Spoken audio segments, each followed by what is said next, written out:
जहानाबाद जिले के मखदुमपुर विधानसभा क्षेत्र से एनडीए प्रत्याशी देवेंद्र माझी के लिए वोट मांगने मखदुमपुर पहुंचे हम पार्टी के एमएलसी संतोष माझी। मखदुमपुर विधानसभा क्षेत्र के कई गांवों का दौरा कर लोगों से मिलकर देवेंद्र माझी के पक्ष में वोट मांगते हुए कहा कि जीतन राम माझी का मखदुमपुर से विशेष लगाव रहा है और मखदुमपुर की जनता भी जीतन राम माझी को स्नेह देती रही है, इसीलिए देवेंद्र माझी को वोट देकर जीतन राम माझी की हाथों को मजबूत करे। देवेंद्र माझी जीतन राम माझी के पद चिन्हों पर ही चलकर विकास करेंगे। आप मखदुमपुर में दिखाई दे रहे हैं सर, क्या है? देखिए, मखदुमपुर से हमारी पार्टी हिंदुस्तानी अवाम मोर्चा सेकुलर के कैंडिडेट देवेंद्र माझी जी खड़े हैं और उन्हीं के पक्ष में हम लोग जनसंपर्क अभियान चला रहे हैं। और जिस तरह से लोगों का उत्साह है, एनडीए की एक लहर दौड़ रही है और इससे लगता है कि बिहार में फिर से पुनः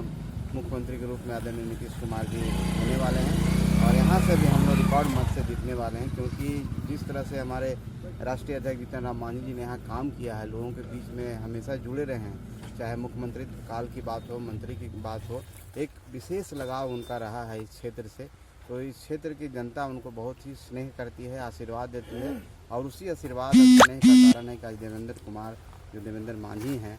बहुत भारी मतों से यहाँ चुनाव जीत रहे हैं। और जब चुनाव जीतेंगे तो जिस तरह से विकास का कार्य होता रहा है और हम लोग उसको बढ़ चढ़ के काम करेंगे। सर, जनसंपर्क के बाद आपको कुछ ऐसा लग रहा है कि हर कोई चाह रहा था कि जीतन राम माझी चुनाव लड़ेंगे, लेकिन देवेंद्र माझी चुनाव लड़ रहे हैं, देखिए, कुछ विरोध? जीतन राम माझी जी को चुनाव यहाँ से जाहिर सी बात है कि लड़ना चाहते थे, क्योंकि इस यहाँ की जनता से असीम प्रेम है उनको और अपने जीवन में अगर उनको इच्छा था कि हम मखदुमपुर ही आखिरी चुनाव लड़ें,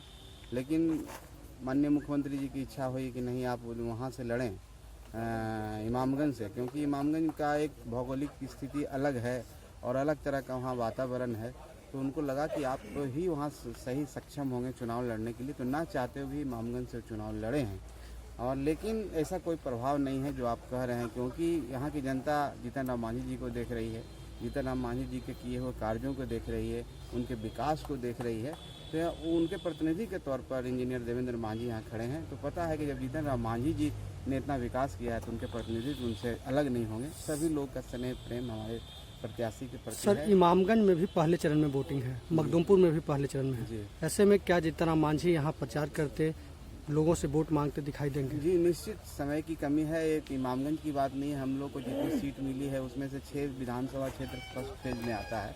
लेकिन हम लोग समय निकाल रहे हैं और हमारे आदरणीय राष्ट्रीय अध्यक्ष जीतन राम माझी जी भी 1 या 2 दिन यहाँ के लिए मखदुमपुर विधानसभा क्षेत्र के लिए अपना रखा है एक रोड शो का कार्यक्रम जो तय करेंगे यहाँ के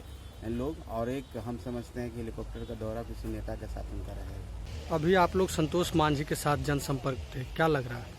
बिल्कुल, हमारे पार्टी के वरिष्ठ नेता हैं और एमएलसी हैं और मखदुमपुर खास तौर पे माझी जी का पुराना क्षेत्र और यहाँ जन्मभूमि तो उनका महकार है, कर्मभूमि मखदुमपुर है और उसका आशीर्वाद भरपूर जनता इस बार दे रही है। अगला बार उनको तो यहाँ से हार झेलनी पड़ी थी, लेकिन उसका आशीर्वाद जो है इस बार दे रही है और निश्चित तौर पर यहाँ का चुनाव हम लोग 15 से 20 हज़ार के बीच में चुनाव जीतने जा रहे हैं।